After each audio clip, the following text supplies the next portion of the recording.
PLD PJ Campbell. 2 mediocre white dudes on film. Because frankly, we know you don't have enough of that in your life. So we're here to give you more. And without further ado, here are 2 mediocre white dudes on film. It's so weird right now to be here because I immediately think that we're supposed to be doing something horror, and it's not that at all. Not at all. It's actually very strange to me. I kind of like looking for the jump scares. I'm looking for everything, and we don't got any jump scares this week or the next. That's not true. I have a jump scare this week. You do, huh? Yeah. What's The day that this is premiering is my 33rd birthday. Talk about a jump scare. That is a jump scare. Yeah, I know. You baby, you goddamn you. baby. It's it's my birthday week, which is weird. And so we're doing this, which is great, which is also part of why I was like, let's do something I would be very excited to talk about around my birthday. Let's talk about Lethal Weapon. So I'm really glad that I like hook, line, and sinkered you into doing this with me. But also I have another like jump scare horror moment, and that's online dating. Ooh. As you've seen. Before you get into the online dating, I want to say, happy birthday, even though it's Thursday. Happy birthday ahead of time. So this is me now telling you happy birthday, because when this airs, it will be your birthday. So happy birthday.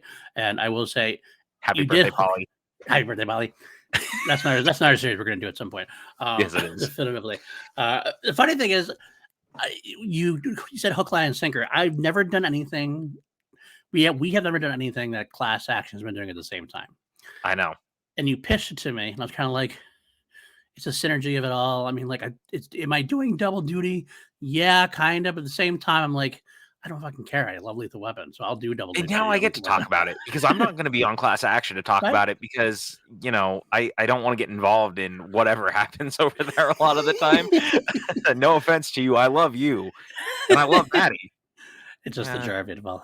And then there's the Jarvie of it all. Jarvie says things sometimes, and I like that guy a lot. I really do. But like, he says things sometimes, and I'm like, what are we doing here, man? No, your guys' bit is one of my favorite parts of PLD products. Not gonna lie. So. Yeah, but I'm like, this isn't even me doing the bit part. Like, I legitimately like that guy. But he sometimes he says stuff like, we have a group chat between the 4 of us, like me, Paul, Maddie, and Jarvie, because for all the stuff we do on the channel.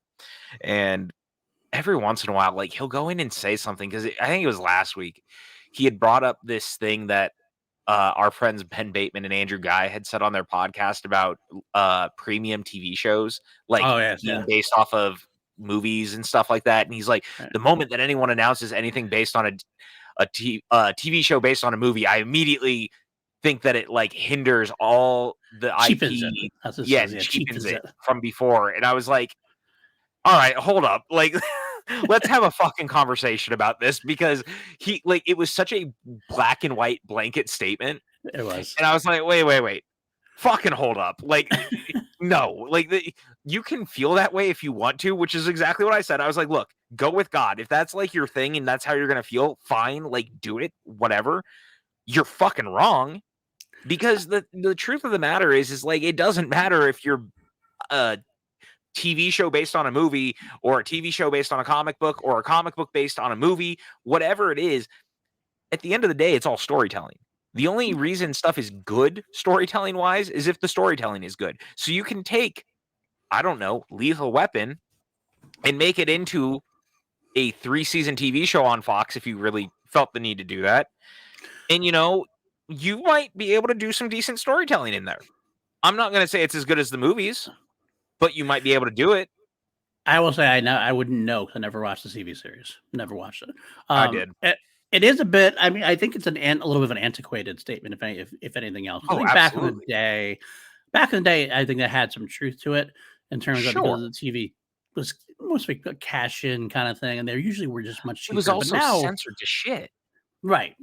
Nowadays, especially with streaming and stuff, and streaming's taking over, like, you can get premiere content out of television shows. Hell, some people would argue that the Star Wars TV shows are better than the movies at this point. Like, and some would, yeah. And some would say some of the Disney Plus Marvel shows are just as good as the TV, the movies, or in some cases better, considering some of the reviews I read for Thor: Love and Thunder. So I mean, it's definitely got to the point where TV is definitely made the jump where it's if anything, it's just a sidebar. And also we have to remember, arguably one of the greatest TV shows of all time was based on a movie. Lasted 11 seasons. It was a comedy, and that movie was MASH, which became the TV show MASH. Yeah.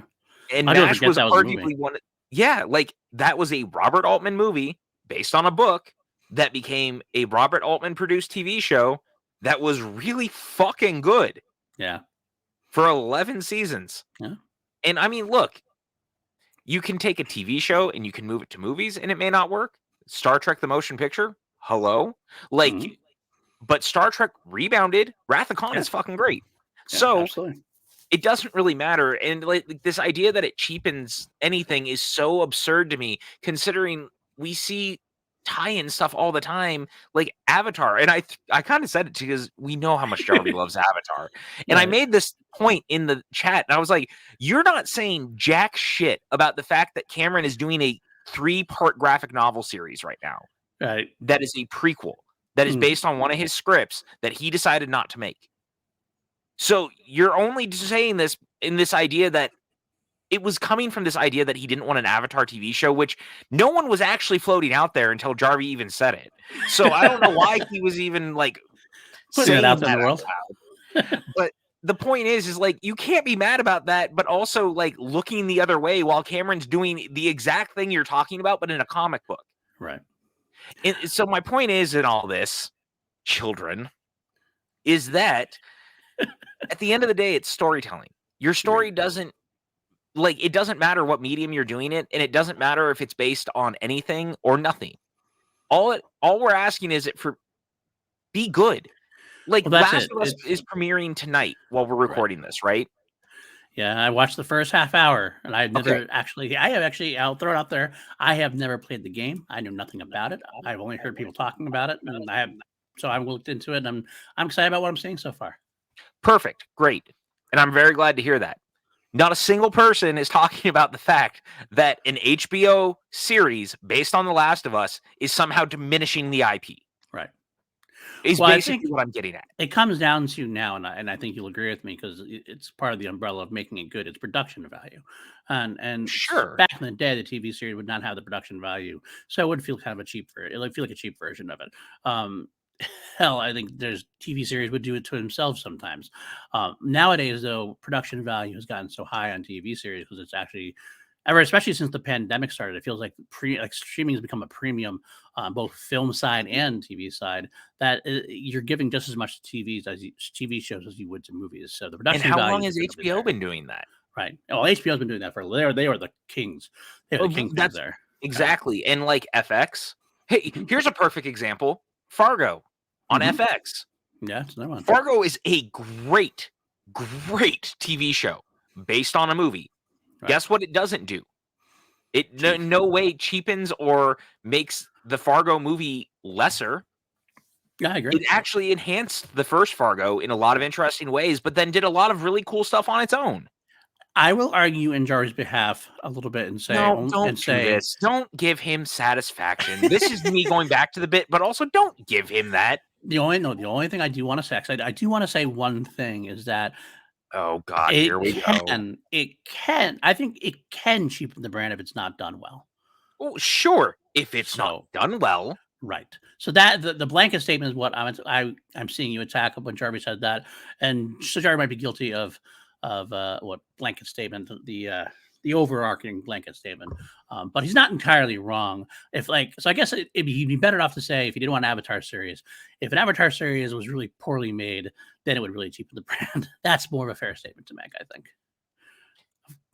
Of course, I don't want whatever you say, Cotton. Whatever is going to make you sleep at night. I just think it's such a weird hill to die on, especially considering like Clerks the animated series for 6 episodes is one of the all-time great one-hit wonders of television, and in no way did that at all cheapen any of the View Askew stuff. Well, Well, let me just interject real quick. That's actually another point you make, though, to wake up, because a lot of times there's TV series out there of shows that you just don't even know were out there. So it can't cheapen the brand if you don't even know they're out there. And that's actually happened to me on several occasions. I totally forgot. I completely forgot that there was a Bad Boys spinoff TV show. Mhm. Well, I totally also, forgot I about mean, it. well, look, here's a perfect example, right? We all think that, and we all pretty much consider the original Shaft with Richard Roundtree one of the all-time great noir detective films ever made. Mhm. It's also probably easily one of the best, if not the best, blaxploitation film ever made. It's a great goddamn movie, Yeah, right? absolutely. One of the things that we don't really talk about is that it has had 4 sequels of pretty interesting quality across the board. One of those Very. sequels is damn good. Mhm. One of them is very good, and 2 of them we don't really talk about. So, you know what that means? It didn't cheapen the brand because it also had a TV show that was not very good. You know what was cheapening the brand? A 3rd film in that franchise that wasn't very good. Yeah. Again, it doesn't matter where it comes down to storytelling. It doesn't matter the medium you're doing it in. Right. If your story's not good, you're just not going to have a good movie or TV show or whatever. So it doesn't really matter, is what I'm getting at. I agree. I think it all this is all related to the recent arguments we were talking. Actually, talking about this a little bit before we went on air. There, like people like the Camerons and people like the Nolans who don't want streaming movies. They want to be the old school, iconic directors who you see their movies in the big screen, and that's where you see it. Mhm. That's what they want anyway. I think that's the mindset it made because if you're making a TV show, that it's not the same experience at that point. Um, again, I don't think that's the right way to handle it. I don't think it's the right way to go. But I do respect their own, like it's their creative art. It's always the joke. I know our chats we do a lot of jokes, and now Jeff Alterman is famous for this joke. I'm going to see it like how I'm going to watch this movie how Chris Nolan wanted me. Chris Nolan always wanted me to watch it on my iPhone or something like that. Um, it is their art. It is their. They created this. If they want you to see it on the big screen and they think it's the best to see on the big screen and they're shooting it for the big screen, I can respect that, like that opinion of that, like their own opinion of saying that. If they, I mean, it's not going to change my, if I want to watch it on streaming, I'm going to watch it on streaming. But I understand, I think that they have the right to say that, the right to feel that way. And I try to respect that of most of those directors. I'd rather see a Nolan movie on the big screen. I'd rather see a Villeneuve movie on the big screen. I'd rather see a Care movie on the big screen if I can. But I'm not gonna. If you decide to go take Avatar 2 the Way of Water and watch it on your iPhone, I'm not gonna say anything against you for it. So, fun fact about me, back in high school, when iPods were not looking like iPhones and, actually looked like iPods, like Right. actual iPods back in the day, Right. those little bricks that Yep. could weigh down things. Mhm. I had a converter on my computer that would convert movies into MP4 that I could put on it. Then Oh. I would take those and put them on my iPod, and I would go to school, and I would watch movies that I had seen 100 times over on my iPod. So I'd watch, like, Star Wars or the Rocky movies on my iPod screen that was way smaller than literally any of the iPhones that we have to watch stuff on now. If Right. Chris Nolan knew I had watched Batman Begins that way, because I did more than once, he'd probably have an aneurysm. Yeah, probably absolutely would have an aneurysm. But, I was all about it. You know, And I loved doing that because and it's a fun memory, and look, at the end of the day, yeah, I'm like you. I would always much rather see stuff in theaters. I always do. You know that. I Like, know. I'm a big theater goer. Yeah. I go to movies just for funsies that I've seen 100 times over in theaters because I've never gotten to see it in In a theaters. theater. I mean, Right. I went on Thursday night. The Loft is doing right now, and I told you, and I've been really enjoying it, but they're doing Kurosawa Goes Hollywood right Right. now, and it's like a 6-week series or a 5-week series. No, it's like a 10-week series, but it's like okay, let me explain it and it'll make more sense. So essentially, what they do is the first Thursday they play like the Kurosawa original movie. So the first movie in this series was Yojimbo. Okay. Then the following Thursday they do what is the Hollywood remake version. So that was Okay. Fistful of Dollars. Right. So Okay. this week they're doing Ikaru, and then Right. the week after they're doing Living, which is a new movie that's coming out with Bill Nye. Right. So every time they do it, it's like so I think it's a more like a 10-week series, but it's kind of bunched into, you watch the original, then you come back a week later and you watch the remake. And Right. it's culminating, no shock here, the last two movies are Hidden Fortress and then Star Wars. Right. Which makes So sense. it's just kind of very cool, though, because I'm going to get to go see A New Hope again on the big screen, while Yeah. also seeing a bunch of Kurosawa movies on the big screen that I've never seen, but also seeing, like, I've seen A Fistful of Dollars so many times. But to see it in a theater with a sold-out audience was incredible. I saw The Godfather just after Christmas with a sold-out screen, and it was one of the best experiences I've ever had.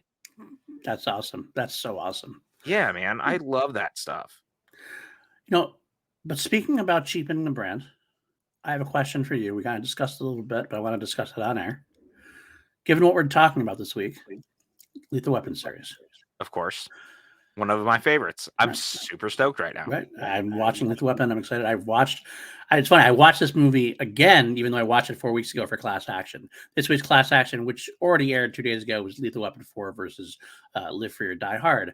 So I got to watch all Lethal Weapon movies, and I watched Lethal Weapon again. And I'm so excited for it. But I can't escape the conversation that's obviously being had right now that they are looking to move forward with a Lethal Weapon 5.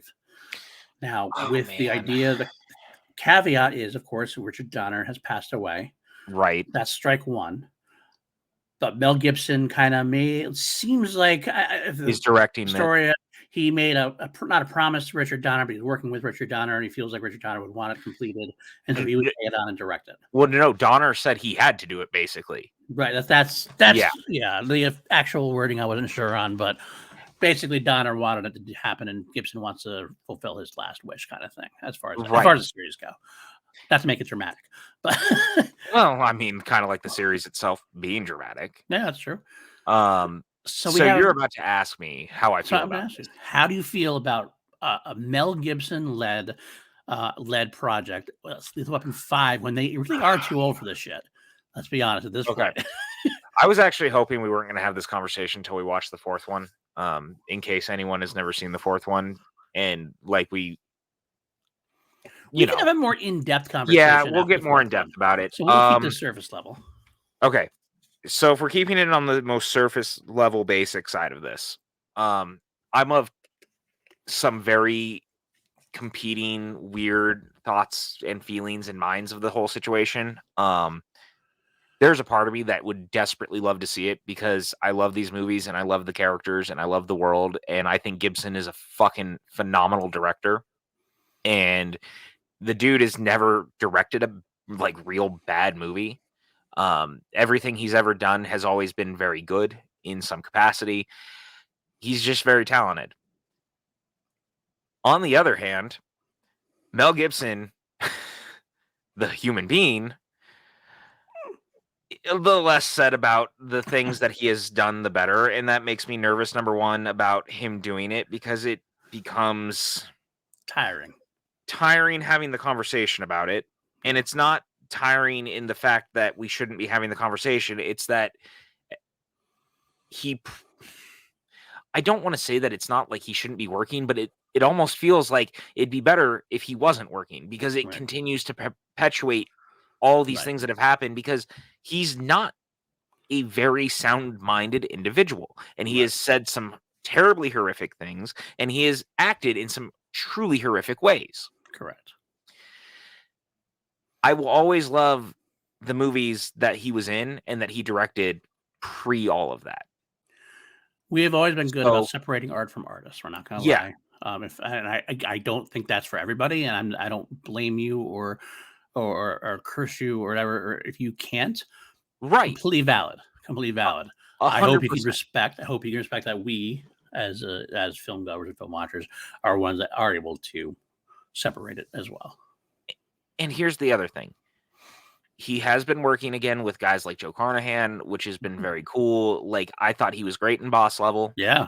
Which was one of the best movies of 2021. If you haven't seen it, like, fucking great movie. Yeah. I want to see him direct a Lethal Weapon movie because Donner wanted him to do it. I want to see if anyone's going to do it, it makes sense to be him. Yeah. The other part, if it wasn't Mel, I would say no to the whole thing, honestly. Just wouldn't make sense. The other part of me, honestly, is 4 is such a perfect ending. I don't know why you continue. I mean, I know why you continue, but I don't know why you continue. Right. Like, the story is so closed in such a specific way. And again, I don't want to get into specifics or spoilers on why or how it wraps up for anyone who's never seen it and you're like waiting to watch these through as we're doing the podcast. I just don't feel like a need for it. Yeah. And it's one of the few times. It was funny. We were literally having this conversation a little bit before we got on. It's like the one time if you're telling me you're trying to do a legacy sequel that I'm actually like clamming up a little bit because normally I'm like very receptive to that idea. And I think that there's interesting angles and ways you can do it. Like if someone came out and was like, so I have an idea for like a Waterworld sequel, right? I'd be very open to this idea that you were trying to do something with that. And I know that's like the most random version of doing it, but like say they tried to get Kevin Bacon back for a Tremors legacy sequel now, not the TV show Sci-Fi was trying to do, but like an actual legacy sequel movie. I'd be very game and very interested in what someone could try to do with it. It doesn't mean it's going to be good, but I'm always open to the idea. I think that that's more interesting than remaking a thing that's already good. So I'm of a lot of minds of it, but part of me is like, I do want to see it. I like those characters. I like the world. I love the potential of another movie, but the other part of me goes, why even touch it when it ends in such a specific way? Like, this isn't like Die Hard. Die Hard didn't have an ending, right? Right. Like, Die Hard never had like an ending. There was a potential for a really great final chapter in A Good Day to Die Hard. And then that happened. But then there was a great script called Old Habits Die Hard that was so excellent and so good and felt like the potential good final chapter for Die Hard. And now, sadly, we'll probably never see it. Like, they sat on the script for too long. They never tried to do anything. They tried to pivot to that like weird prequel sequel hybrid thing that was going to be like half a sequel set after Die Hard 5, but then it was going to be the like half year one comic adaptation thing. And Len Wiseman was going to come back and direct it, which that sounded interesting. At least I liked Len Wiseman. I think Live Free or Die Hard is still the best directed sequel of all of them. I highly enjoyed it. Yeah, I it's enjoyed it. super fucking fun. So there was a world where I was like, I didn't hate that other than I hate the idea of a prequel because it's the one thing that like you're missing the point of Die Hard. If you're doing a prequel that explains why McClane is McClane, you have missed the point because Die Hard is that movie. Yeah, exactly. Anything else, anything that happened before that really doesn't matter. It's not a fun, interesting story. It shouldn't be an interesting story because this is the most interesting thing that's ever happened to him. The prequel comics are like fine, but they're comics, right? Like, and again, I don't think that translates in an interesting way into a movie. I don't need to see John. Yeah, you don't need John as a beat cop. That's not interesting. No, not at all. We've seen it a million different ways, and making McClane actually would cheapen it for me a little bit, to be honest with you, because it just sounds dumb. Right, and so we really dodged that bullet in a lot of ways. But when it came to the potential of the Old Habits Die Hard script,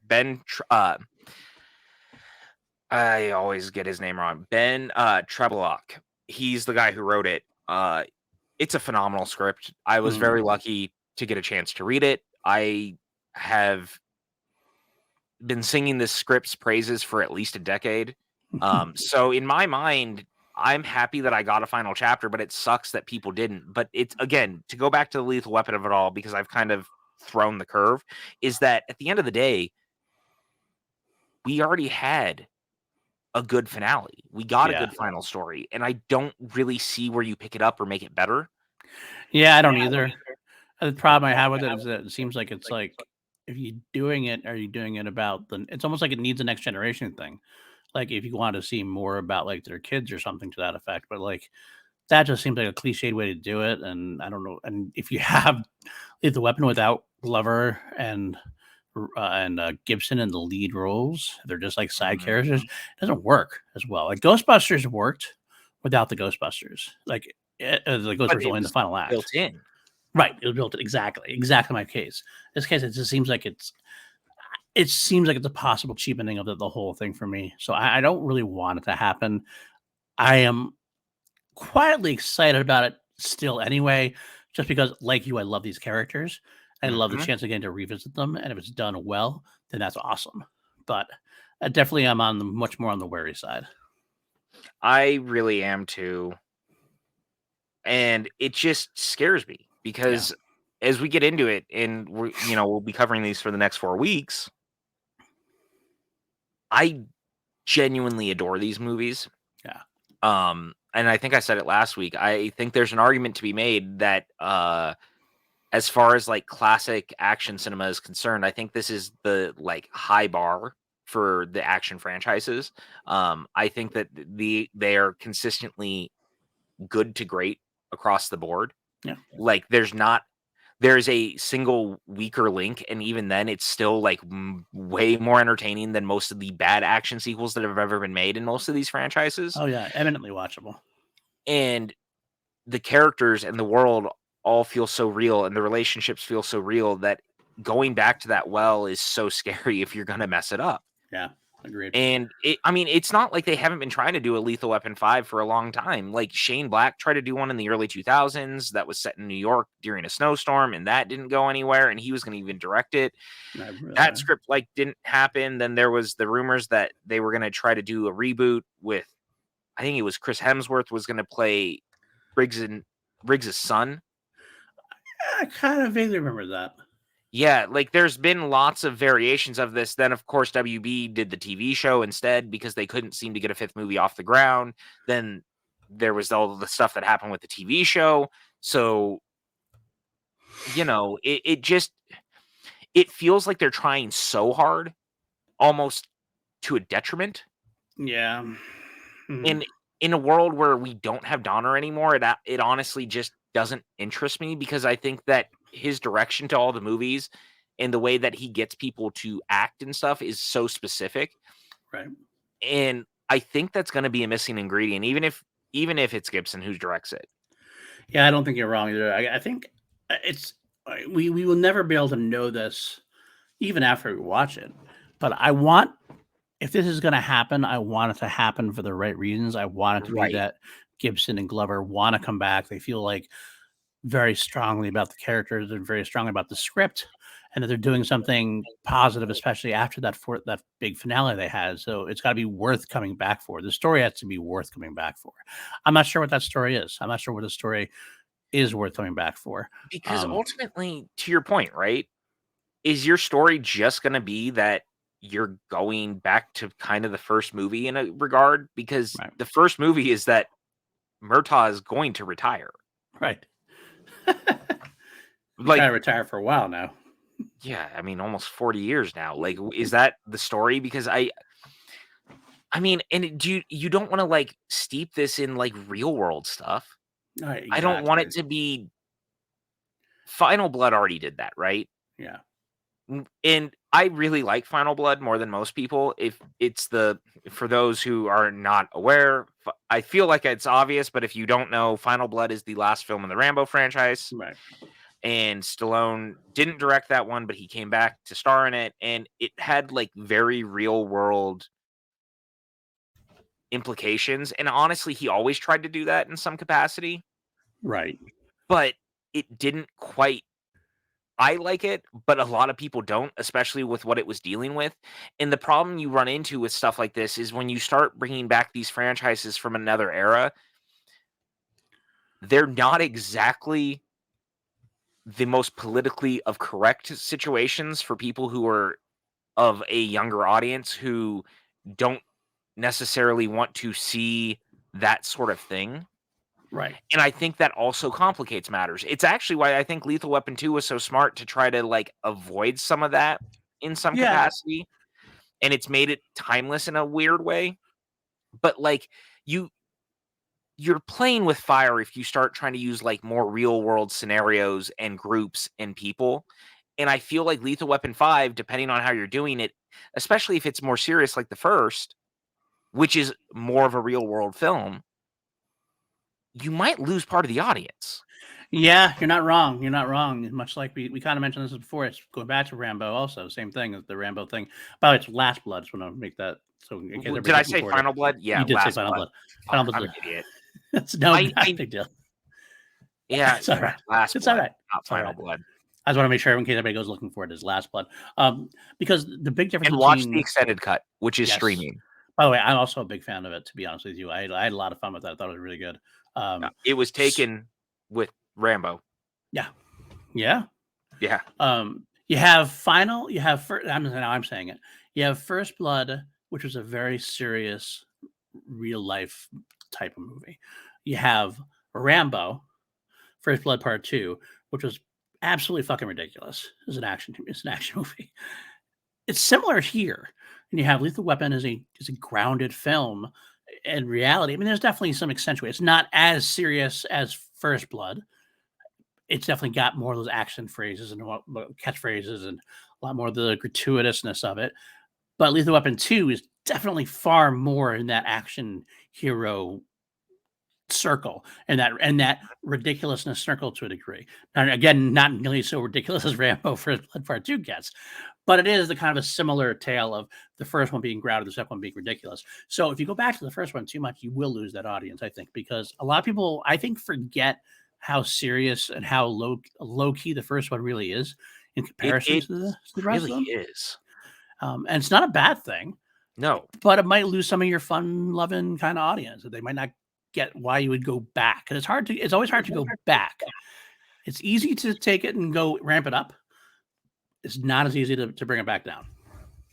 It really isn't. And again, it really depends on the story and what's going on. And we don't really know a lot, to be honest. And so, like, all of this is just us wondering, and basically the conjecture of it would be directed by Mel Gibson. And I think part of why we think it'd be serious under Gibson is that he's never really directed anything comedic.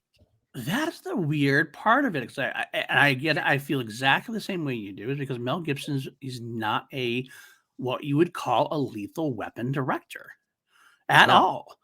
Some of the movies he's directed. He's directed Braveheart, Hacksaw Ridge, Apocalypto. Yes. Yeah. Man Without a Face. Yeah, and Man Without a Face is like a serious drama based on a book. Yeah, these are all movies that are not action comedies. They're serious dramas with some action in it for a few of them.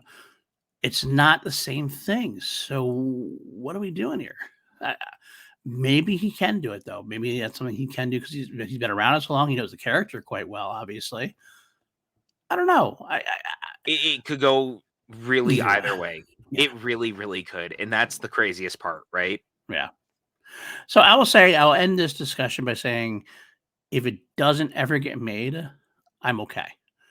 If it does get made, I'll watch it first day, opening day, crossing my fingers and hoping to God. I don't want a fifth Lethal Weapon movie to be like a fifth Die Hard movie. So, yeah, it's just a weird thing. So, with all that out of the way, I guess that means that we should actually go back to the beginning, if you will, and talk about what brought us here to begin with, which is the 1987 film Lethal Weapon, directed by the late, great Richard Donner, written by Shane Black, starring Mel Gibson, Danny Glover, and Gary Busey. Oh, yeah, that's right. You heard me. Gary Busey. This is a film that Shane Black had originally written around 1985. Mm-hmm. It was a much different script originally, which is really telling. That was much darker. It was like 140 pages. It was more very Dirty Harry-esque. Mm-hmm. Black hated his original script. Mm-hmm. And then he kind of went back to it and started working on it again. And the most interesting part about this is that Donner was not the original choice to direct. Leonard Nimoy was one of the top choices, and he turned it down because he didn't feel like he could do action sequences. Right. So he turned it down. Donner gets brought in, coming off of, The Goonies, which was a massive success for WB. Right. Dude knows how to do action. He knows how to work with ensembles. Suddenly, this is a very intriguing pairing. He gets Mel Gibson, who Donner had been wanting to work with apparently since Lady Hawk. And it was Marion Dodery who suggested that Danny Glover be in it, because Murtaugh apparently was written just kind of as a character. It was never written as he was a black man who was a cop. So she said these two should be together in the movie. Donner agreed. So apparently at one point, Bruce Willis was actually considered for Riggs before he was... blows my mind. I Right. read that, and that blows my mind. Like, because especially for me right now that I'm doing Die Hard versus Lethal Weapon as the series. That's what I'm doing in Class Action. So here we go. I'm doing that. Bruce Willis, John McClane was actually possibly going to be Riggs.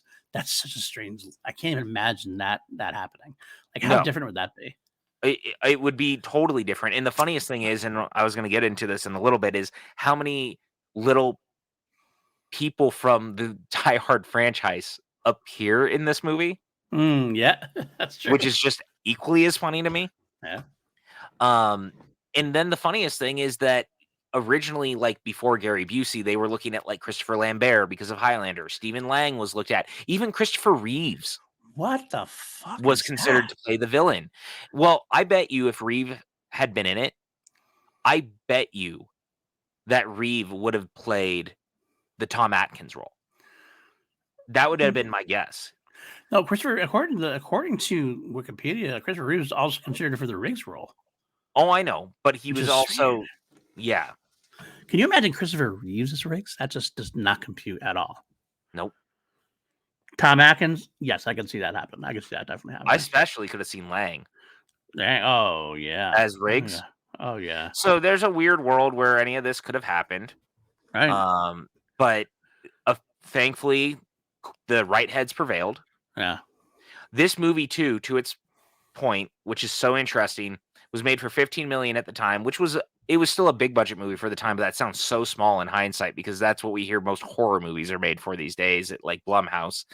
It made $120 million at the box office. It was one of the biggest hits of the year. Right. And it was nominated for an Academy Award on top of it. Not like a big one, but it was the best sound, which is very, very cool. But this ended up, again, so popular that it spawns 3 sequels with a 4th potentially in development, a TV series.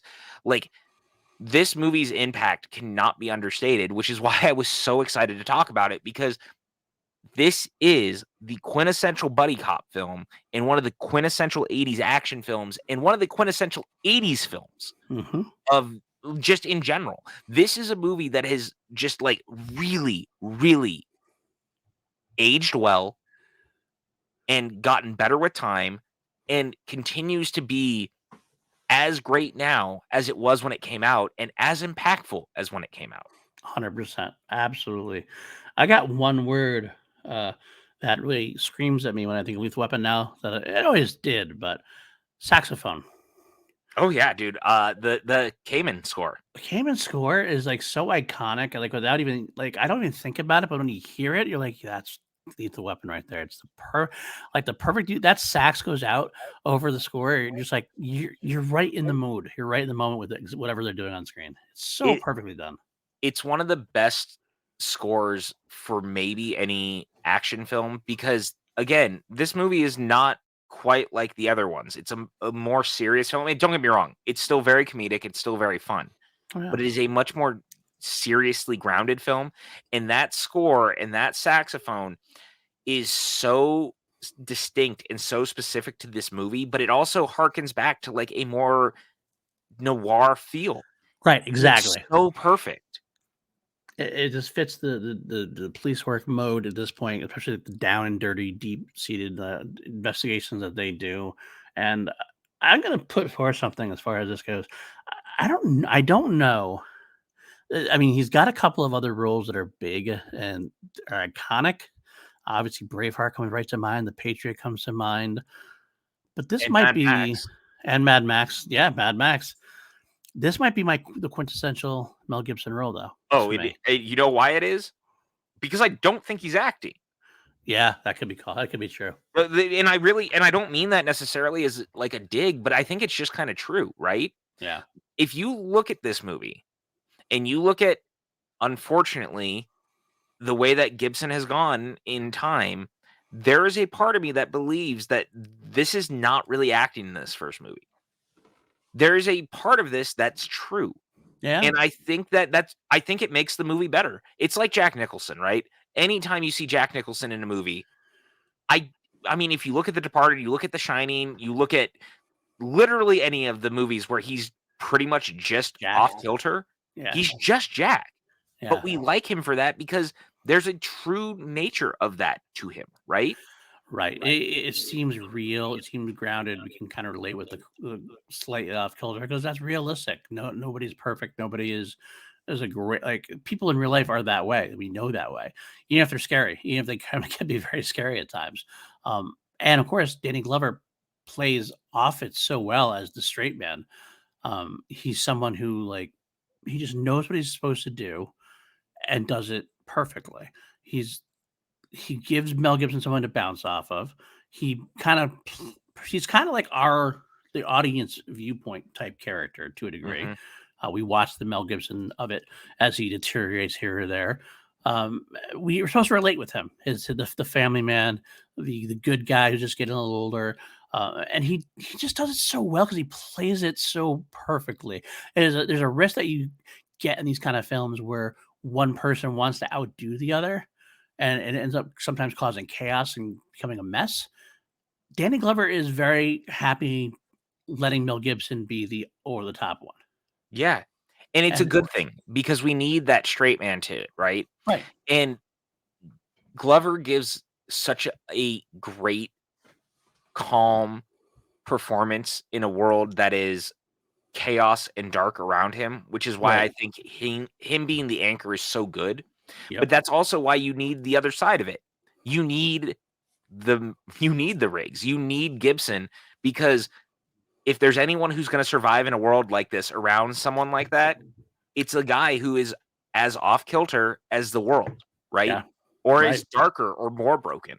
Right. And there's this great moment in the movie, and it's a moment that just sits in the back of my mind anytime I think about this movie. But it's that scene, man, when he puts the gun in his mouth for the first time, when he's watching those old videos of his wife, and it's Christmas time because Shane Black loves Christmas, and he loves making sure people are sad around the holidays. But that moment, he's just he's looking at that picture of his wife, and he's watching the cartoons, and he's puts the gun in his mouth, and that way that Donner stages that, and the way that it leans on his eyes, man, and then cut to 20 minutes later, after Riggs gets that guy who he pulls off the top of the building and they jump off, and you go back to it, and Murtaugh hands him the gun Yeah. and says, "You know what? Do it. Kill yourself then. Do it. Like, prove to me. Put it in your mouth. Put it in your mouth." And the way that it sits on his eyes, it's Gibson's eyes. That's Yes. what does it, man. And that's why, again, I don't really think it's acting because I think it was always inside of him a little bit. There's a little bit of him that's off kilter, and There's a that's little fine. bit. Yeah. It works for the character, and it's needed because it makes that character so dramatically broken, Right. and you feel for him because you realize he really is not like looking for sympathy. He's just a fucking crazy person. He's not looking for the psycho pension. He's No. legitimately. By the way, I love that aspect of it. It's very true when you have something like that. It's like, are they doing it for the money? Are they doing it for real life? Are they being real? Are they being genuine? And yeah, he's being absolutely genuine. What a great opening this has too. I gotta say, like it's kind of like gets you right in the moment. You have the prostitute that's like sitting up there. You have the music Christmas playing, music. the Christmas music playing, and you're like, okay, what's going on here? And then she jumps to her death. And you're like, okay, this is how this movie's starting. Okay, I'm all in. What's going on here? Because I love that introduction to her. I love the introduction to all our cast. It just sets up. I wrote that down in my notes. I think my notes are something to the effect of there's a lot of establishing of characters that just work. Like Yeah, I mean, it's so interesting. Have you ever seen the extended cut of this movie? Because no, it was like wildly available for the longest. Because you remember back in the like peak VHS days, they really marketed when 4 was coming out. They put 1, 2, and 3 back out as these like silvery VHS packages that had remember that extended package. cuts, Yeah, which were basically just, you know, they weren't director's cuts. Donner has been like very specific that the theatrical cuts were always his cuts of the movie, right. but the studio was trying to drum up business, and they were like, "You need to see the longer versions." The original Riggs introduction is kind of like you don't really need it, but it's kind of interesting. But it was him stopping a shooter at a school, Oh, and so interesting. when Murtaugh is talking about, I heard about that thing that you did, that like the heroic thing. Right. He's not talking about the drug deal. Okay. He's actually talking about the school shooting thing that he stopped. Interesting. So that was one of the scenes that was cut out of the movie, but they rightfully took it out because they realized it felt too samey. Because you kind of are doing the same thing at that point with the drug deal. Right. And that's actually, I think the drug deal is honestly a better version of that, because it's not about like if he's being the hero in the beginning, because he's in the drug deal, he's not the hero. He's just kind of doing his job and not even doing it too great, because he's obviously over the top and almost kills the guy, tries to get the guy to shoot, tries to get to shoot him anyway. I think that sets up the idea that he doesn't want to live anyway. Much better than stopping a school shooter. It just seemed like too heroic of an end opening for him. You want him to be kind of down and down in the dumps. Well, if you've seen the scene, it's right. not quite the way you would expect. It's a very Riggs way of it being. Okay. Like this dude is out there and like Riggs just walks out. And it's just it's been a while, so I might be misremembering it a little bit, but like essentially it's like he just kind of walks out there. And it feels very much like him going up on the ledge. Like it's a suicidal sort of thing. It's not like a heroic version of it. And then he just deals with the situation. So it is similar, but again, it also feels like you're already doing it. So why have it twice? And I had never really thought about it until reading it. Like I think it was like the last time I saw it, and I was like, "Oh, that's why they cut that. I get that now." Like the extended version was the only one I had watched for the longest time because that's what we had on VHS. Right. But I haven't seen it probably since the DVD days, to be honest. Makes sense. Are they on Blu-ray that way? Do we know? They never got released on Blu-ray that way. There was a half a second where iTunes had all of them last year, and I almost bought them. It was the first 3, and they had them there, but I was like, I already own all of them. Right. I didn't really want to buy them again, especially because the truth is I'm not going to really go out of my way to watch them. Right. Like, to me, again, if Donner says the theatrical cuts are his cuts, those are the ones I'm going to watch. Right. And those are the ones that I know. I've seen the extended cuts, don't get me wrong, but in the years since, because I've only basically watched them on Blu-ray and DVD, I don't really remember the extended cuts. Gotcha. Okay. I actually don't remember. I don't think I ever saw the extended cuts. I kind of want to see them at some point. Maybe I'm sure they're on YouTube or something. I could probably watch the scenes at least. Oh yeah, I'm pretty sure that all of the scenes are just on the Blu-rays or in special features, though, as deleted scenes at this point. Yeah, that makes sense. Which makes the most sense, right? Yeah. Because why put them back in? Right. Exactly. Oh. Anyway, that was kind of fun. I don't really get to talk about that very frequently, like as a thing. So I'm really glad we got to touch on that. But yeah, if you get a chance, it'd be interesting to talk about that once you watch them. Yeah, I will. One thing that this movie does really well too, outside of, we've already talked about how well cast the leads are. This movie is populated by great character actors. Yeah. The biggest, of course, being Tom Atkins and Gary Busey. But like, dude, this movie, top to bottom, every small role in this movie is filled with like a person that you kind of recognize from a thing. Oh yeah. And it rules. Oh yeah. Miss Orion from Dark Shadow, and also from, I remember Moyes from Liar Liar. Dickhead. He's such a funny different character in that one. But yeah, he's rich. I mean, he's been in a ton of stuff that you would know him in. Obviously, what did he was in like episodes of the A-Team, a lot of TV stuff as well. A-Team. He did Heart to Heart. He was in Thunder Road. He was in obviously Dark Shadows, like I said. He had some Star Trek moments. Wasn't he Will Riker's father? He was indeed. He was indeed. Good stuff. Like a lot of good stuff he was in. But one of my favorites, Aces, Iron Eagle 3.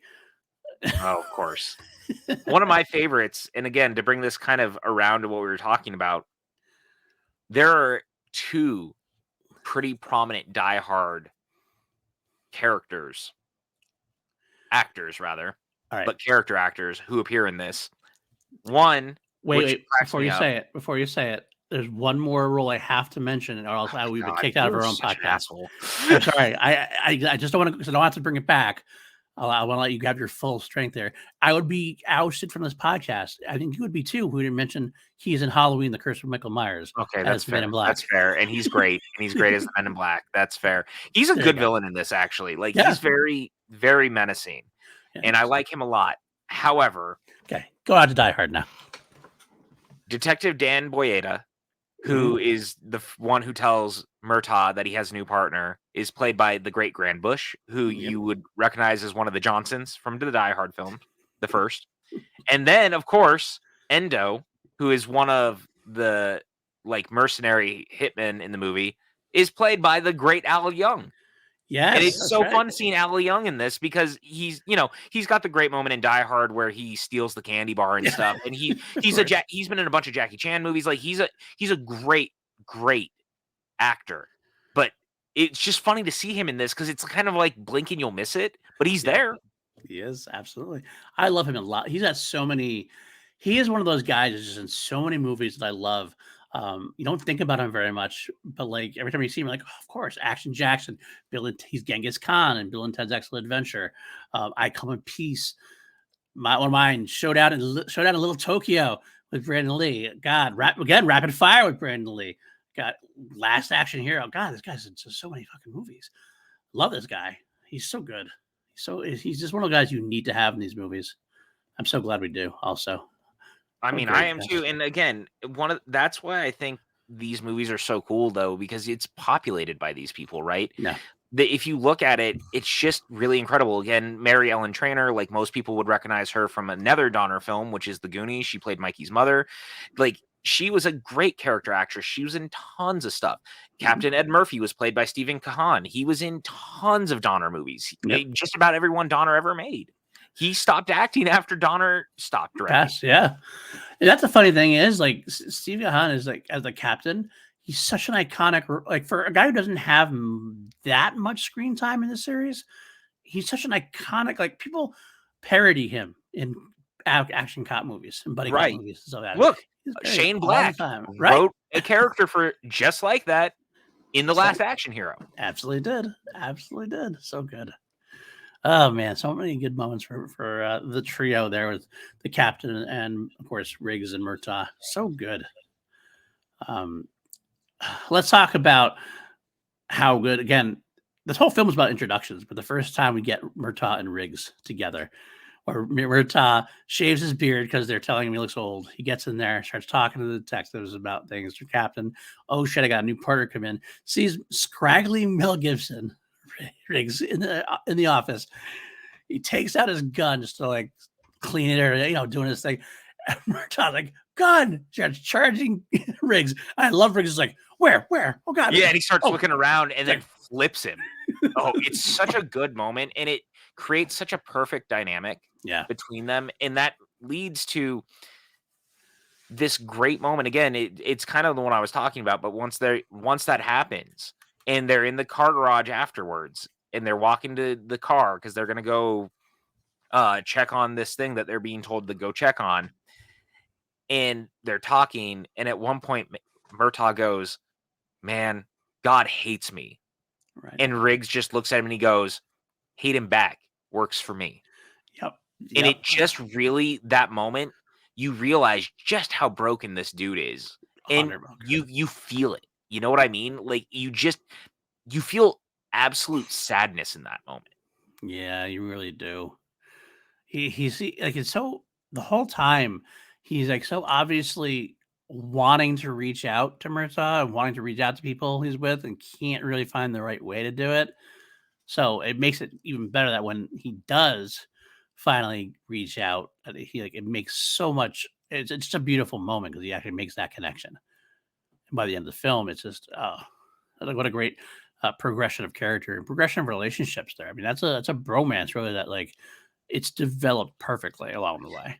Is this maybe the greatest bromance in movies?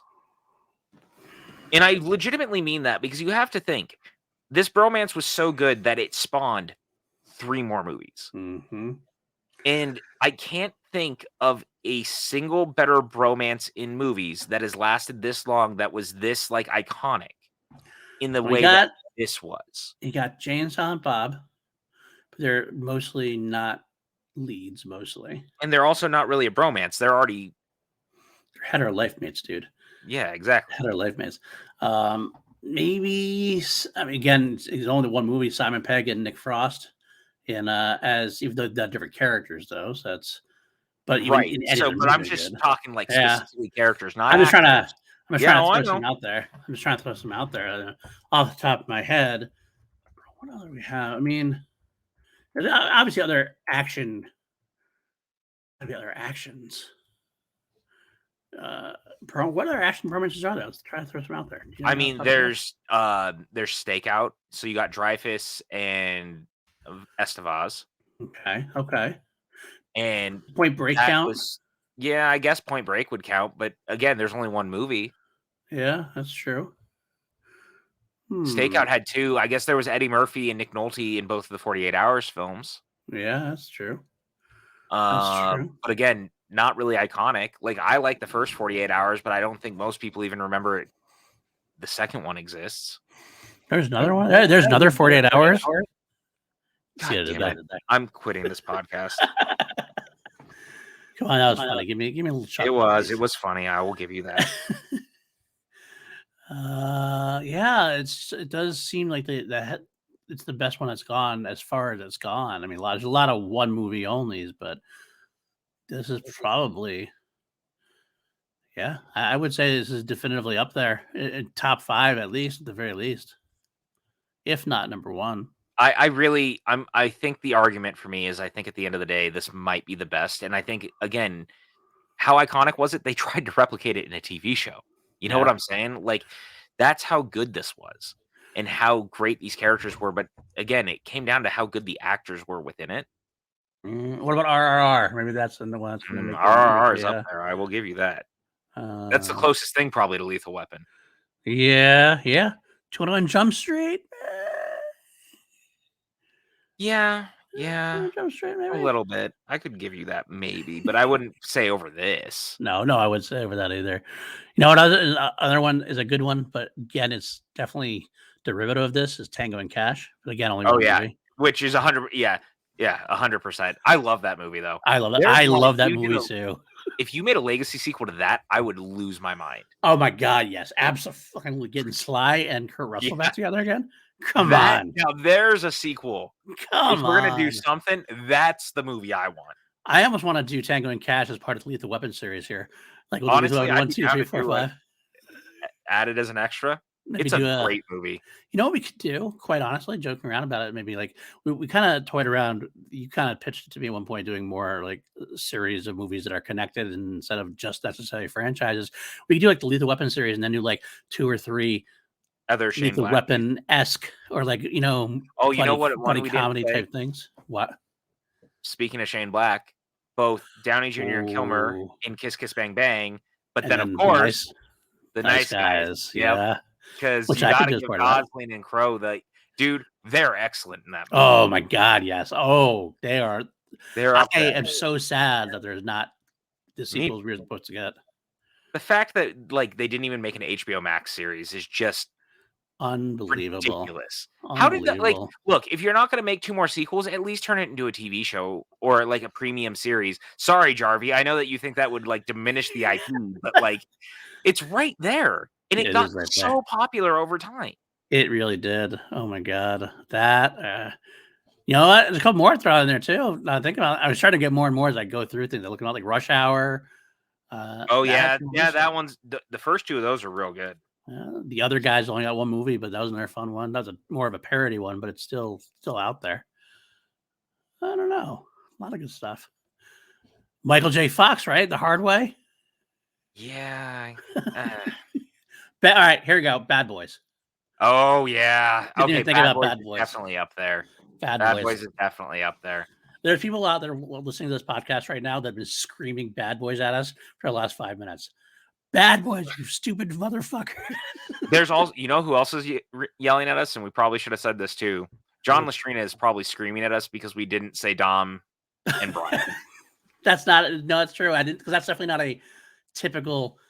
It's more of an ensemble family type thing, but you're not wrong. You're absolutely not wrong. I just don't want to. I don't want to get like murdered later. Like, Yeah. I'm gonna get a corona thrown at my head if we don't say this out loud and like get it fixed. So, Very true. Listrina, that's for you. Please take your heart medication and relax. I know you're mad right now, but we got you, bro. We got you. We got there eventually. That's all I gotta say. Last two I'll mention, and then we'll move on because we could be here all day. The Shanghai movies, Jackie Oh, Chan yeah. and Owen Wilson. Chan was actually real good. Those are the ones that, especially as far, we were having this conversation and with someone who has not watched a lot of Jackie Chan movies recently. Like, I don't love a lot of his American output, but those Shanghai movies are real good, and he and Wilson were great. Yeah, I would. That's a legacy sequel I can see happening at some point, potentially. But last one I'll mention, and then off air, I'm gonna say this right now. I'm gonna mention one more. Off air after the show is over this week, we are gonna come. We are doing this. We are going to extend our Lethal Weapon series out another at least 4 or 5 movies, and we'll do 4 or 5. I think we should just do other Shane Black written or directed movies.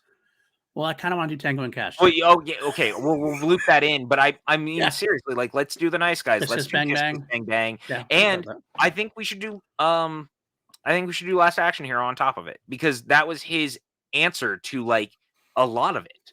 Good, to be honest. So I'm why good with not? that.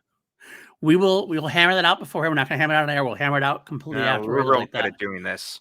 We will be. I know we are on air talking about. One more I wanted to mention and throw out there. It's one of my favorites, and it's underrated. It's not a great movie, but it's fun. Bulletproof. Bulletproof with Adam Sandler, Damon Wayans. Yeah, solid. I haven't seen that in a bit. Yeah, it's funny. I think I don't know if it's aged well in this day and age, but I mean, it's still probably good if you like it. I mean, ooh, you know what else? God, I need to stop. But I was just thinking about it. Was Bruce Willis in what is why did I just blank out? What was the action movie that Shane Black wrote that he was in the 90s? Oh, one of my favorites. Why did I just blank out? I know this movie. I've seen this movie 100 times. Wow. Dead air. Real good. Dead air. Bruce Willis made a movie that Shane Black wrote that is very good that I can't remember. Okay, we have to look it up now. Is it one of the Waynes? Oh, Last Boy Scout. Yeah, Last Boy Scout. Last Boy Scout. That's what it was. Yeah, Tony Scott. That's the other one I'm thinking of. Yeah. You're right. For some reason, I kept thinking Hudson Hawk. I know that was and that wasn't Shane Black. I love Hudson Hawk, by the way. Yeah, I'm one of the few who really like Hudson Hawk.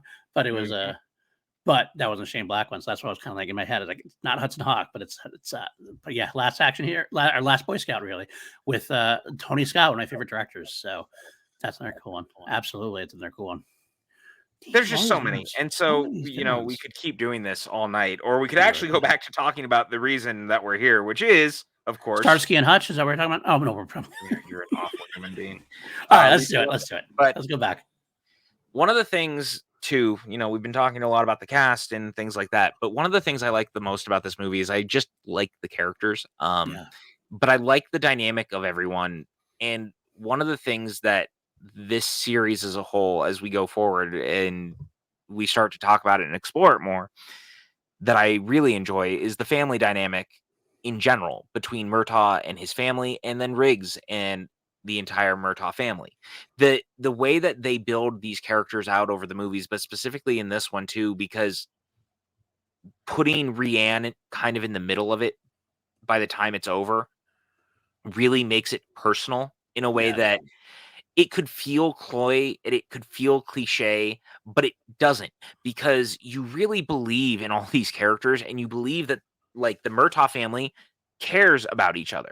So because they all care about each other, it's actually like heartbreaking. There's the moment when they realized that the villains had kidnapped Brienne, and you see Trish, played by Darlene Love. She's fantastic in this movie. She's fantastic in all 4 of them. And she comes down the stairs, like she's standing there, and they pull the guns on her, and she goes, "What happened? What happened?" And the other kids come out, and Murtaugh just kind of like looks down, and he goes, "Nothing." And you see Riggs look away. Riggs can't even look at her. Right. And you realize how much he cares in this moment about what's going on. And so Riggs can't even look at her because he's the one who hangs up the phone when the phone rings right after this happens. And she screams at the kids to go back in the room, and she realizes what happens, and she collapses on the stairs. And it's just like this truly heartbreaking moment. Then the silence is broken by the phone ringing, and Murtaugh picks it up, and he just drops the receiver when he hears Busey's voice on the other side. And Riggs goes over, and he's just kind of like holding the phone, and he puts it down, and it's the look in his eyes when he realizes that he actually cares about these people and he cares about this family. And now he's about to do anything he can to save them. And that is just how good the dynamic is built out in this movie with these characters. And that's special. You don't see that in action movies. Right. Now, this movie is known for taking its time with developing the relationships in the movies. It's not about the action. It's about what happens in between the action.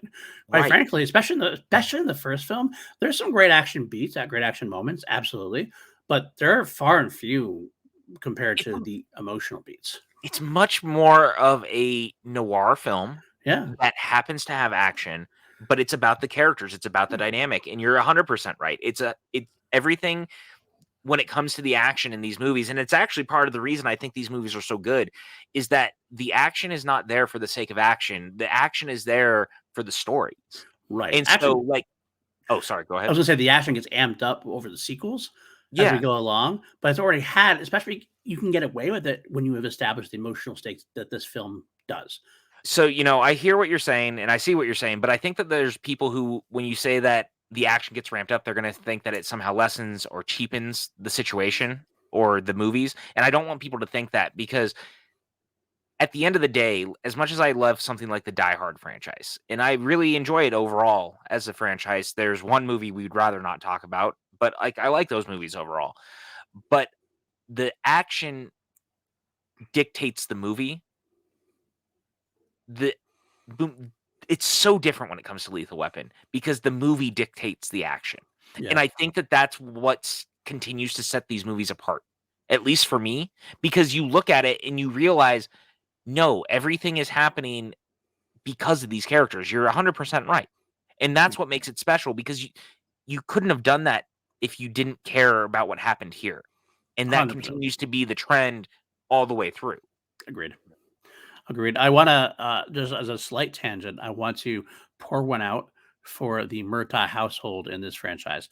How many times does that house get attacked, or does somebody break into their house, or take somebody hostage, or burn it down? And later on in the fourth one, there's just so many attacks in this household. I don't know how the neighbors can stand to live there, because I'd be scared to death to live in Murtaugh's. Honestly, no joke, right? And you know what's funny? I lived across the street from the actual cul-de-sac on the studio lot that they shot this on. Oh, yeah, nice. Apparently they've torn it all down now, but it was there, and I could every once in a while I'd be like, Murtaugh house just across the way. So cool. And it always made me happy, because also thinking, oh man, I'm going to wake up one night and there's going to be a car going through my apartment complex or something, because it was.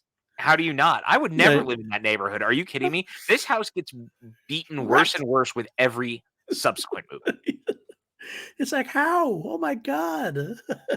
Yeah, no, you're absolutely right, though. You're absolutely right. That it is great watching Riggs fall in love with his family as well. And because the family is such a great family, they're so inviting, and they have their problems, definitely have their problems. Obviously, Brienne was grounded for doing stuff. Darlene is a lousy cook, which is a running joke. Such a good running joke, right? Yeah, because they never you don't ever see that necessarily at this point, but it's all about the whole running joke about it, and how Riggs is trying to save face with her, but he loves her too. He just loves her so much. He loves the whole family, and it's great to see, because Riggs needs something in his life. He has nothing except for his dog and his trailer, and no wonder why he's suicidal at that point. So just giving him something like Roger has, it's just a beautiful thing. Well, and it's so interesting because they basically adopt a child without realizing it, right? Yeah. He gets a found family, but he's so broken in the same way that you can't imagine the pain that he's feeling. And, they also talk about he's also a Vietnam vet. Yep. That is basically kind of forgotten about in the other sequels, but like Yeah. that's a big point in this. They both are. Yeah. Yeah. And I love that because it also just shows how broken Riggs continues to be. He Yeah. lost his wife, the war was over, but the war probably played a part in breaking him. Oh yeah, 100%. You could You tell. know, like so there's just something about it and it just really works, man. Yeah. And the way that they build it out with him living on the beach, like you would think that anyone who's living on the beach, oh yeah, that's great, that's cool, that's fine. How fantastic. I always wanted to live on the beach. But the way that they make it seem so just like sad and Right. despondent, and it's the antithesis of everything you would think about the beach. And I've Yeah. always loved that. I think it's fascinating. I'm totally on board with that as well. Same thing. Oh man, so You get it. I It's do. so good. But we got to talk about Tom Atkins. Okay, yeah. You know what? It's funny thing. You were talking about the whole thing. I'm thinking about. Yeah, I got to talk about Tom Atkins soon. I'm gonna put that in there. Now you just brought it in there. The Tom Atkins of it You're all. welcome. It's almost like I read your mind. You absolutely did. I mean, Tom Atkins is one of those actors. He's not like extremely well known. He's not like he's not a name that people like. Oh, you're gonna lead a movie, but he adds so much to every movie he's in. Every movie he's in, and it's just he adds such greatness. He's one of those guys, like I said, he's like that Ed Harris supporting role. That if you put people like him in a supporting role, you're adding gravitas to the movie, you're adding realism to the movie, and you're making the other characters look better because you have someone like a Tom Atkins to work off of. And I love him in this role. The only thing I have to say bad about Tom Atkins in this movie is that there's not enough of him. That's pretty much it. God, I love him in this. I think he's great in this. And again, I think it's such a win to have such a specific character type actor in this movie. Right. And Adkins has 2 scenes. Yeah. And yet he's so commanding. The scene where he and Glover are in the office and he starts to talk about everything that like I was trying to get you in because I was trying to get her out. And he goes, get her out of what? What? Like, why are you not being honest with me? And Right. he's realizing that Hunsaker was just not really being honest with him. He thought that this dude actually wanted to try to maybe mend a friendship or whatever. And it's not that at all. No, not at all. But even before that, the great idea of like he like pushes Murtaugh and right in front of Riggs too. I love it. He's like, like you find them and you kill him. You kill them. Not about like, no, don't take them out for justice, not arrest them. You're gonna kill them because you owe me. And it leads into a great moment for Riggs, where it's like, what do you mean you owe him? What's going on there? What is this going on? It's a great way to use the character to deepen Murtaugh and Riggs's relationship as well. Mm-hmm. So good. Yeah, it's just such an interesting dynamic. And, I got to say, man, like Gary Busey as Mr. Joshua is one of the all-time great henchmen. Like he's so fun. He plays it so stark serious in the right way. Like there's really no levity to that performance, which that last fight between him and Riggs on the lawn is so fantastic because it feels so primal and it's so perfect for those characters. It does. It's funny you mentioned because like Matty Gunner on Class Action hated that fight because it's like a bad fight, and it is a bad fight. It's like not a well choreographed fight. It shouldn't be, but exactly, it shouldn't be. It's more of a primal thing, and that's why I'm all for it. I don't. You got Matty, but then again, that Matty's a big martial. No, look, guy, I get it. And that's fine. But the thing that makes it work is that it is this like down and dirty primal fight for these two dudes that are just letting it all go, but they're not doing it skilled. Right. They're just letting it happen. And that's what's always worked for me. Yeah. That is why the ending is so powerful. That is why that whole situation feels so dynamic. Then like that turn at the very end, right? Yep. He thinks he's won only for Busey to turn around and try to shoot him, which leads to that great shot of Murtaugh and Riggs both turning, pulling the guns, and firing at the same time. So, it's a great moment. It solidifies them as the Lethal Weapon duo at that point. That's like they're together for that's it. They're partners now, fully. If they weren't before, like it just is that. It's a great shot. It's a great cinematography moment to really solidify that. It really is. And I gotta say, man, like we keep talking about how grimy and dirty that fight is.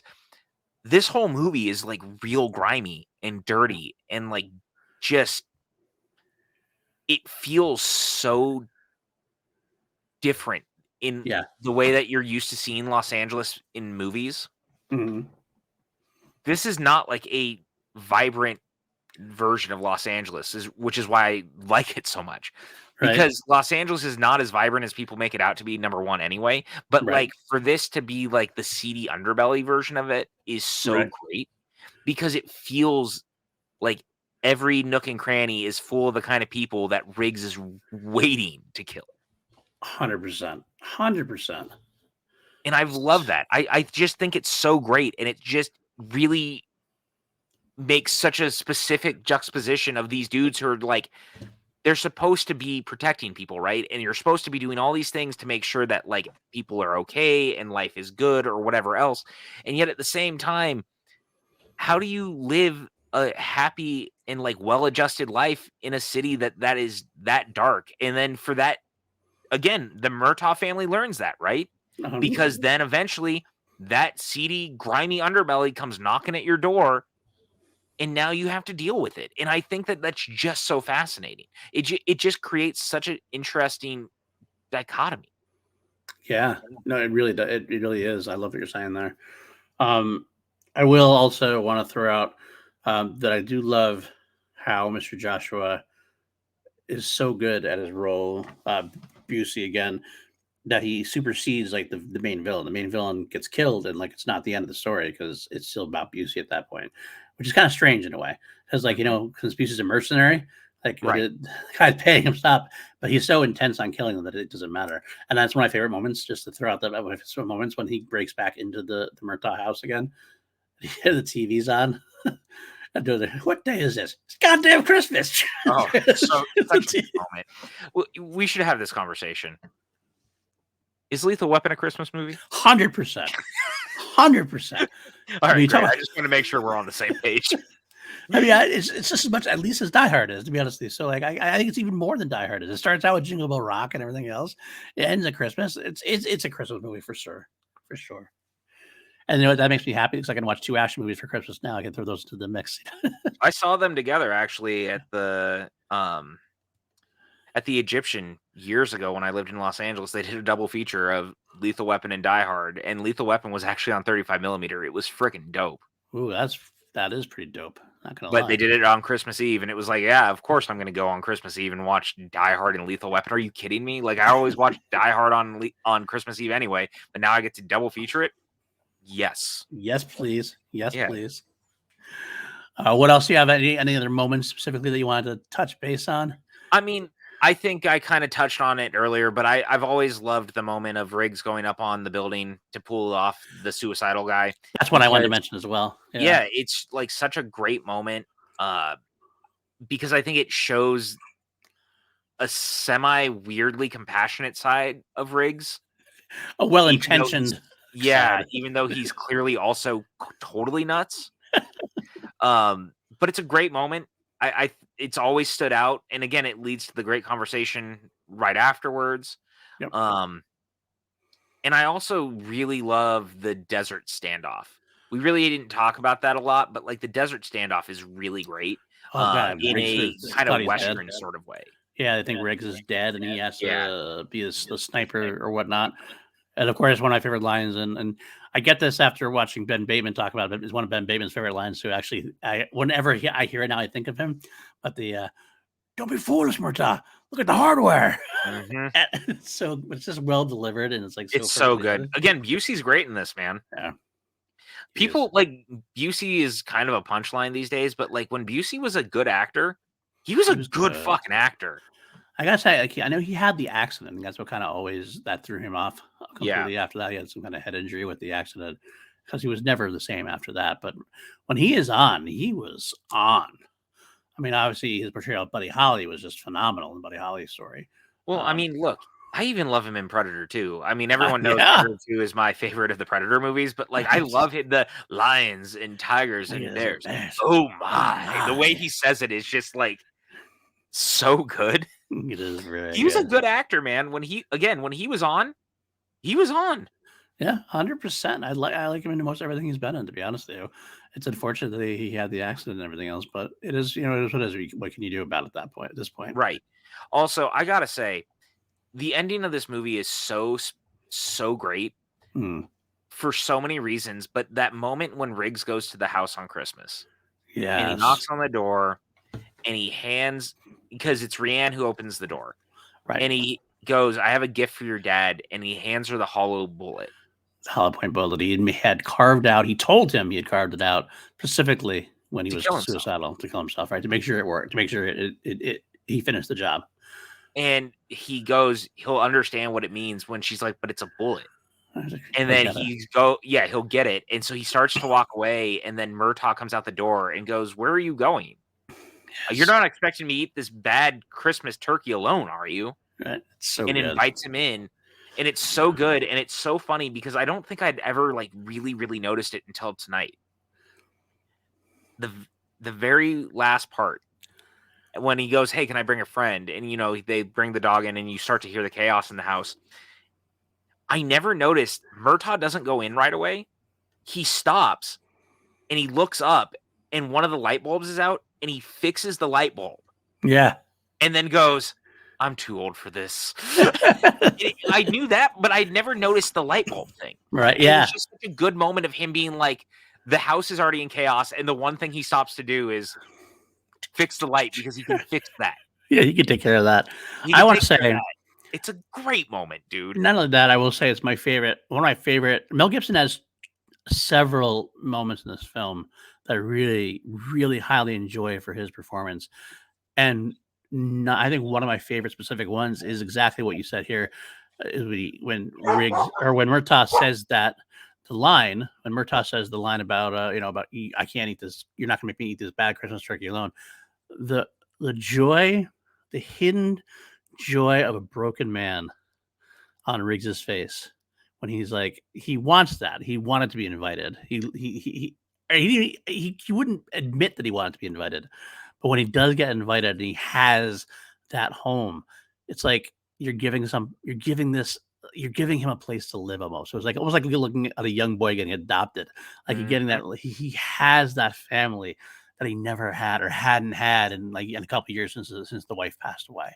And it's just such a powerfully touching moment. It's the wide eyes, the acceptance, the slight smile, the almost a little teary eye, but not quite. It's just it's a wonderful moment. It is, and again, it's so fitting for this movie Yeah. because it just works so damn well overall, like, because you earn it, right? Hmm. Like, you've earned this moment. You've earned these characters going this far because you come a long way in 2 hours with them. Yeah. You really do, especially with Riggs. Riggs Hmm. changes so much by the time it's over, and I love how much more he changes by the time that the second one comes around, and then the third, and then the fourth. Like, Riggs has got one of the best trajectories of any character in any franchise, and I know that there's people who actually, like, vehemently disagree with me because they like the version of him in this, but I think if you didn't let him evolve, then you missed the point of Lethal Weapon. Yeah. Oh, 100%. You can't have him be the same character. I think actually we were talking about this a little bit beforehand. It's an interesting travel he takes across the whole series, but I think they do a good job letting him evolve and yet still have that quirkiness, that craziness that still makes sense. Right, and you need that, and Yeah. because it's already kind of here, Right. but you can play with it more as you get Right. farther away because as he continues to evolve and grow, he should be able to do that. 100%. So, it's always been one of the great character trajectories for me and, like, character growth, and, again, a part of that is because I think Gibson's a great actor in this. Again, that's you have to understand as we separate the art from the artist in this, like we were talking about earlier, like, I don't condone Gibson the human being, but I can condone Gibson the actor in this movie that I grew Right. up watching that is phenomenal. I I 100% agree with you, and I cannot agree with you more. He's perfect. He is perfectly cast in this. This is, like I said, it's his quintessential role, and yeah, I get it. He's not the greatest, but man, like But I mean, again, you could look at just about any scene in this movie, man. When he opens up the freaking on the drug dealers, it's a great moment. Like the way it's kind of very comical, but very not. Like it's a great moment. He sells it because he's so damn good. Again, the gun in his mouth. Again, up on the building. Again, the meeting after the building. Or how about the great joke when they see the guy at the pool that they shoot and Murtaugh, have you ever met anyone that you haven't killed? Well, I haven't killed you yet. Like the way he delivers it, it's so perfect that he's just so. This character and him are the same. I think I I really do, don't disagree. I don't disagree at all.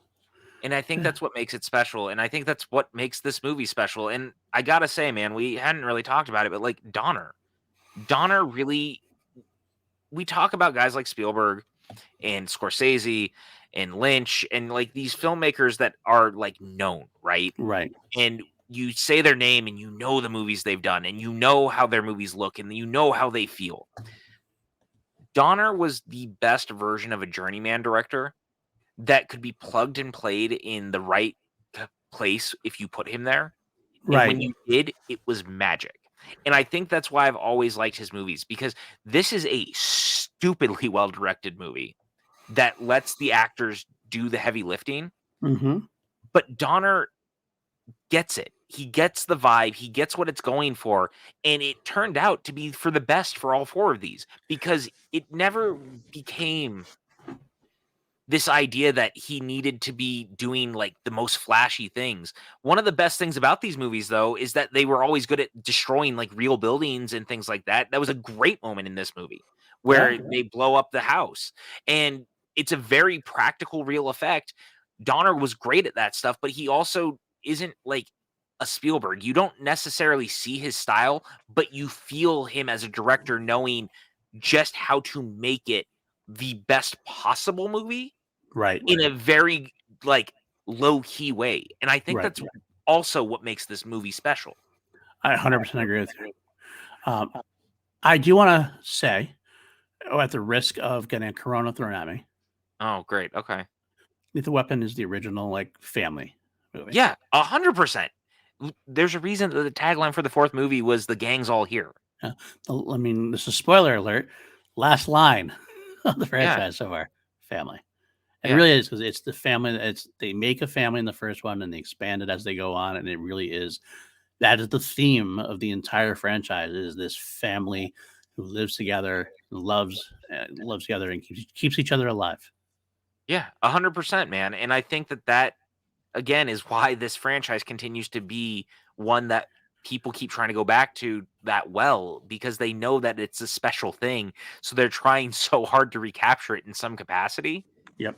But the truth of the matter is that the reason it worked was that Donner was the dude behind all of them, and he continued to get the same cast back every single time. And Mm-hmm. I think that is, I've said it a bunch in the last couple minutes, but it's special, and it just is because you don't see that a lot with stuff like this. You see movie franchises all the time with director changeover or actor changeover, or when you go from the first movie to the next one, they drop a character or Mm-hmm. what have you. This franchise doesn't do that. That Absolutely. is what is so cool about it is that every time they add a character, that character comes back for the next one. Then you add the next character, et cetera, and it expands this family. It expands this group. It expands the way that we look at it. That rules. In so many different ways. And again, you don't get there if you don't have this movie, and you don't get there if this movie isn't good. And You're this 100% movie right. is It's great. good. Yes, very good. Very, very good. Yeah. Well, I think that's going to wrap it up unless you have any other last points you want to make. Alfred, hi! One of my favorite moments in the entire movie is when they go to talk to the kids because the house gets blown up, and the one kid is like, "Don't tell him your name, Alfred," and then they smack him, and Alfred, oh, this is Alfred, hi! The way Glover delivers that line, but then you realize also that the villains are actually Vietnam mercenaries Yeah. is one of the great reveals in the movie. Again, Donner, Glover, Gibson. That scene works because the three of them are so in sync. It just rules so hard. It does. Absolutely. I totally agree, man. Totally agree. All right, folks, that'll do it for this week on Two Mediocre White Dudes on Film. PJ, where can the folks Wait, find we her? didn't rate the movie or anything. Oh, shit. Jesus Yes, Christ. to I mean, them. like, actually, we should do the plugs first and then move into it so that people don't turn us off so they can hear the plugs. Okay. Look at that. Yeah, Look at we me. try to edit it. Yeah. No, Okay. don't edit it. I'm talking to you. We're spitballing here. We're trying something new. Let's go. Come on. All right, let's try this again then. Before that's right. The end of this, we always rate the movies, rate the franchises. We're going to go through them and give our final score. But before we do that, let's do some plugs. PJ, where can the folks find you? You guys can find me on Twitter and Instagram and Letterboxd at PJ_Campbell. You should definitely go check out my Letterboxd. I've been using it a lot more. I'm writing like little fun, quirky reviews and stuff as we're doing things, and it's fun to go and do. And so check that out. And yeah, and then I sling beer out here in Tucson. So that's fun. Very nice. Very nice. Yeah, thank you. You can find me at Paul_Denuzio on Twitter. You can find me at patreon.com/PLD projects alongside Allison Salamoni, Brandon Buckingham, Brandy Parker, Jeff Alterman, John Lastrina, part of Justin Dason, and a few others. They help keep the lights on. I appreciate you very much. You can find me on YouTube and on audio wherever you get your podcasts in 4 different podcasts now, including this one. We also have Class Action Weekly, put up 2 items against each other, actors, directors, movies, put them with 5 custom-made categories to see who wins. We also have Crown Jewels, Journey Through Queen, where I go through every Queen song in the catalog, including solo songs. We tell you what the crown jewel of each song is. And also our new podcast, Holy Snokes, a Star Wars podcast with myself and Maddie Gunner. And I'm threatening, of course, now to do another one. It will not be weekly. It'll be irregular. But I'm going to have a trailer for that one soon. Irregular, So, kind of like you and I. yes, actually, very much so. Perfect. So let's get into it then. PJ, on a scale of 1 to 11, because we always turn it up to 11 here on PLD Projects, what do you give Lethal Weapon? It would be very easy to go for like a perfect score, but I can't do that because there's one movie in this franchise that I think is just a little bit better than this one. Oh, interesting. Okay. So I'm going to give this one a 10. 10. Very well. Actually, 10.5. 10.5. Wow. Like I said, just a little better, but all right, that should tell you everything you need to know about. That's fair. That's fair. The next one. I will give this a 10 as well. Not 10.5. I'll give it a 10. It's one of my favorite. Might be my favorite in the series. I don't. Okay, well, that's wrong. I'm happy for you, but it's wrong. Oh, it might be my favorite in the series. I think there's something about this one that I'll always go back to. I think let's put it this way. I think I will definitively say it's the most well-made in the series. I do think that there might be others I enjoy more, potentially, if that makes sense. But I guess we're going to get to that. I think that there's one more in this franchise that's made better than this one. That's fair. That's a fair statement. We'll get to there, I guess. Huh? Yeah, we will.